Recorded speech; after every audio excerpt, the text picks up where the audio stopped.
Dalawang mabibigat na laban ang i-analyze natin sa round number 4. Laro ni Wesley kay Levon Aronian at Pragnananda versus Van Forest. Bago po natin i-analyze ang matindihang mga laban na ito, ay sagutan muna natin ang puzzle kahapon hatid sa atin ng Internet Chess Club. No, ito po yung ating in-upload kahapon. It's why to play. Congratulations sa mga nakakita ng tamang sagot. Kainin lang yung pawn sa E7. Ang idea kasi magpo-promote na. Kaya binarhan ng tore, pero mayroong Queen C6. Ayun, may double na hindi maililigtas ng isa sa mga tore, obligadong babagsak. Kakainin ng isang tore at panalo na po. Ayan, napakagaganda ng mga puzzles dito sa Internet Chess Club application. Kapaki-pakinabang po, makakapagdagdag talaga sa atin ng mga pattern recognitions na kinakailangan natin, especially sa tournament pag tayo ay naglaro na. Kaya download na po kayo, no? Free lang ito sa Play Store at App Store at ang account dito ay free lamang. Magagamit nyo na po ang application na to pang training. Okay, gisahin na natin itong matindihang laban na ito. Black si Wesley kay Levon Aronian. Tinirahan siya ng E4. E5, Knight F3, Knight C6, Ruy Lopez, at walang kamatayang Berlin variation ni Wesley. Walang kamatayan talaga, no? Tumira naman ng D3. Ibig sabihin, ayaw ni Levon ng mga equal lines. Kasi pag nakakain kasi dyan, maraming equal eh. Nag D6 si Wesley. Ayan, nag-iba si Wesley, no? Kasi po, Bishop C5 ang lagi niyang ginagawa dito sa palagian nating na-analyze sa Berlin niya, no? D6, castling, A6, okay? Kinain na ni Levon. O, kasi ang alam ko doon, nagbi-bishop D7 eh. Walang bishop D7, kinain ni Levon, double pawn. Rook E1, C5 para hindi maka D4. Nag C3, pipilitin ni Levon na maka D4 at nag bishop E7, develop lang. At para ready ng mag-castling, nag D4, okay? At kinain ng E-pawn, takes, pinagkakain lang. Knight takes at nag-bishop D7 para makaiwas sa lundag ng knight sa C6 at nag-knight C3, castling, nag-H3. Okay? Extra pasingaw sa king and pagkaganyan po, pag-iingat lang sa G4 square na baka mamaya malundagan mamaya ng knight o bishop. Nag-rook E8. Okay, develop lang. Queen F3. Okay? Ito medyo bago sa akin ano, pero pagka bishop G5 niyan, yung rook mailalagay kaagad sa D1. So tamang angat lang po yan para yung rook mamaya mailagay sa D1. Nag H6, ayun, para wala namang bishop G5. Bishop F4 naman nagpunta si Levon. At dito po, may nakakailang na break E5. O, lalo na kapag naka-rook A D1 na. Ganda rin ang developments ni Levon, mga kamatyas, ano? Nag C5, pinatake ang knight at umatras. Bishop C6, ayun, pressure lang sa pawn E4. Nag-rook A D1 na, pressure naman sa pawn D6. At nag-bishop F8. Ayun, threatening, knight takes pawn na, oh. Nag-knight G3 para sapatan ng depensa. At nag-rook A7. Yan ang mga baon-baon ng mga 2700 Super GM. Yung rook A7, maaari pong ilagay mamaya sa E7 or sa D7. So very flexible po yung rook A7. Maganda, no? Nag-queen D3. Okay, queen D3. May nakikita na akong E5 dito na atake, oh, na hindi makakakain kasi nakapin ang queen. Umalis kagad ang queen ni Wesley immediately. At para kung mag-E5 man kainin, may kain doon sa G2. Pero, yun nga, lumaglag ang pawn sa D6. Rook D7 pin muna. Obligadong mag-E5 at napitasan ng pawn doon sa G2. At kitang-kita po sa evaluation bar, ang sinasabi dito ay negative 0.20. Pag negative, no? Pag may negative, ibig sabihin pabor po yun sa black. Ayan, no? Queen F5. Ayun. Okay, Queen F5. Di makaalis yung knight kasi kakainin yung tore. Kinain naman yung bishop. Kinain yung knight. Grabe, ang gulo pala ng laban nila, no? Daming bitin-bitin. At nag-bishop C6. Ayan, ito po yung nakakalito kung minsan, ano, pagka marami mga bitin-bitin, dapat ingat ka eh. Kasi isang mali mo lang, tapos ka. O kaya itong bishop C6 napaka-solid para pang suporta sa rook D7 dahil naka-threat. Kinain yung pawn G7 at nag-bishop takes knight. Kinain. Teka muna po, teka muna. Pag ito ang kinain, wait lang po para paglilinaw lang. Ako mismo nagugulon eh. Pag kinain ito, ay oo. Matyas nga pala. Ba't ka naguluhan, matchas na. Di ko nakita, sorry po. Oo, 'pag nga pala kinain 'to, nasa isip ko lang kasi yung rook dito, eh, oh. Mawawalan nga pala ng depensa yon. Kaya obligadong capturein ang bishop sa G3. Dami kasing bitin-bitin ano. Pagka ganyan kailangan klaruhin, eh. Rook takes, kinain ng tore at nag-rook E3. Ayun, atake po sa pawn G3. Dito po kasi mga kamatyas, no, itong pawn sa G7 ay ginagawang umbrella kung tawagin, ano. Paggamit ng pawn ng kalaban para matakpan ang sariling king or shield. Ginagamit pang shield. Kasi pag kinain, lalong may expose yung king, di ba? Lalong may mga check-check, mabubuksan. Kaya mamaya na kainin yan. Inumbrella muna ni Wesley. Tiniret niya muna yung pawn sa G3. Nag-queen F4. Okay, may atake na. Depensa pa. Nag-queen E8. Nako, grabe. May mga sundot din doon. No? Di rin biro. Deadly din tong queen E8 pag naka-check doon sa baba. Nako, napakadelikado. Kinain na po yung pawn sa H6 at dito mukhang timplado yata ni Levon Aronian, eh. Pag kinain ito, kasi meron na kasing isang check si Levon, no? Matcha sa H8. Grabe, ito yung mga complicated na kailangan, eh, ano, talagang ma-analyze talagang mabuti. King F1 ang perfect place ng king talaga. Oo. So, chumek, ganon. Check, ganon, pabalik-balik at tabla po mga kamatyas. Obligado, force eh. Kasi kung hindi mag-check-check si Wesley, mamatchasin na siya sa H8. Okay, napakaganda ng laban pero tabla, no? Okay lang yan. Leading pa rin po si Wesley. Don't worry mga kamatyas, ha? Don't worry. Lipat naman tayo ngayon kay Pragnananda. Eto, matindi, nagkapisakan.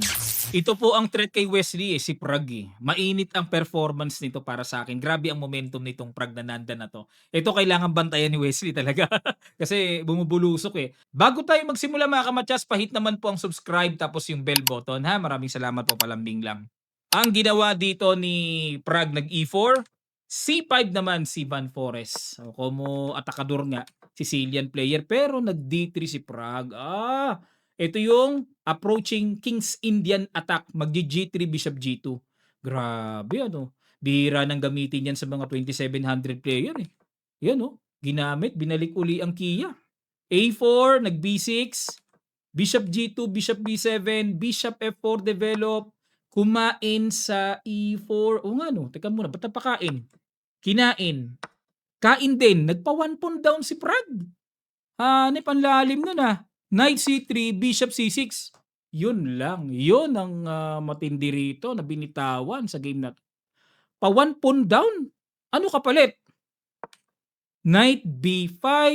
Okay, may threat doon sa C7. Kinaslingan lang. Pina-Knight C7 talaga. Pwede namang iwasan yun mga kamatyas, no? Pero yun nga, kanya-kanyang customized plan eh. Ika nga eh, no? Yan ang gusto ni, yan ang gusto ni Van Forest eh. Pa-quality.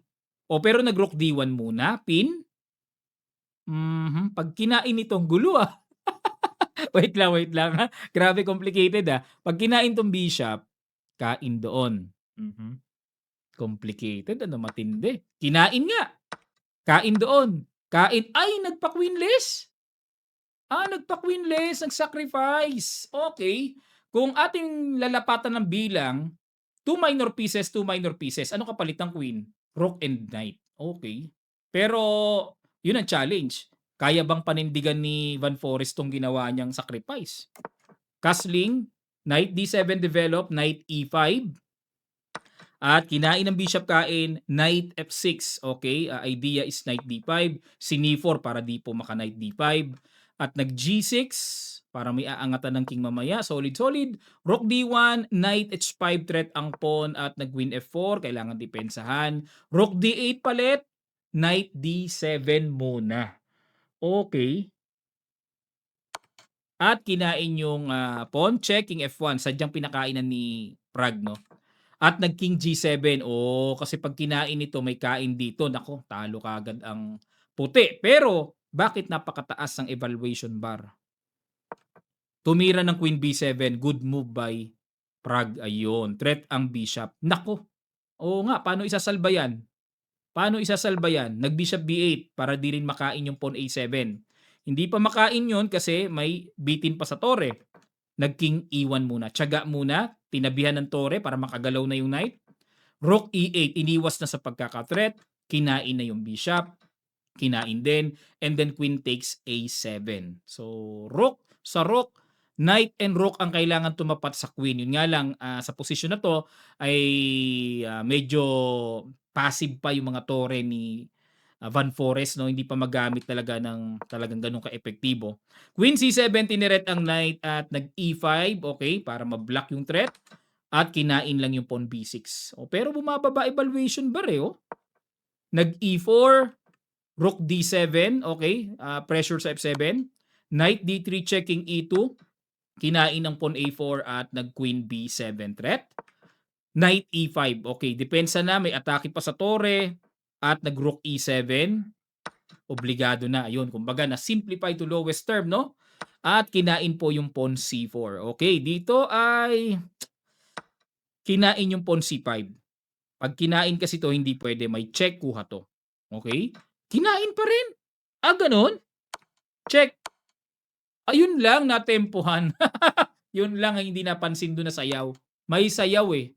Kasi siguro ang iniisip dito mga kamatyas ganito 'no, kung ang gagawin ay kakainin kaagad, ang ititira lang po ay, equal na, oh. O puwede nga rook A5 and then ilalagay po yung, tore sa F5. O kung tsumekman, angat lang. Walang queen E5 kasi may tore. Ngayon, 'pag nakuha ito, basta ilagay yung rook sa F5, tabla, drawish.